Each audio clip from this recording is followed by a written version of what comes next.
എത്ര വലിയ പൈസയുള്ള ആളാണെങ്കിലും എനിക്കിത് പോരാ എന്ന് അയാൾ ചിന്തിക്കുകയാണെങ്കിൽ ആ പൈസക്കാരൻ ഫക്കീറാണെന്നാണ്. ഇങ്ങനെ എത്രയധികം സമ്പാദ്യമുണ്ട്, ജീവിച്ചു പോകാൻ വകയുണ്ട്, എല്ലാം റാഹത്താണ്. പക്ഷേ ഉള്ളിന്റെ ഉള്ളിൽ ഇത്രയൊന്നും പോരാ, എനിക്ക് അയാളെ പോലെ ആവാൻ കഴിഞ്ഞില്ലല്ലോ, അദ്ദേഹത്തെ പോലെ ആവാൻ കഴിഞ്ഞില്ലല്ലോ എന്നൊരു തോന്നൽ മനസ്സിൽ വരികയാണെങ്കിൽ അയാൾ ദരിദ്രനാണെന്നാണ്. കാരണം ദാരിദ്ര്യത്തെ ഡിഫൈൻ ചെയ്യുന്നത് എന്താണ്? ദാരിദ്ര്യം മൽ ഫഖർ, അൽ ഫഖറു ഹാജ.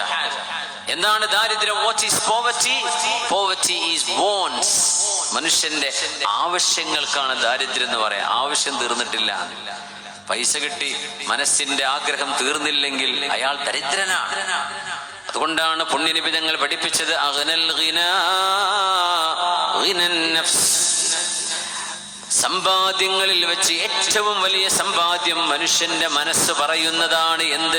എനിക്കിത്ര മതി, ഞാൻ ഉള്ളതിൽ സംതൃപ്തനാണ് എന്ന് മനസ്സ് പറയുന്നതാണ് സമ്പാദ്യമെന്ന് ലോകത്തിന്റെ ഗുരു മുഹമ്മദ് റസൂലുള്ളാഹി സ്വല്ലല്ലാഹു അലൈഹി വസല്ലം.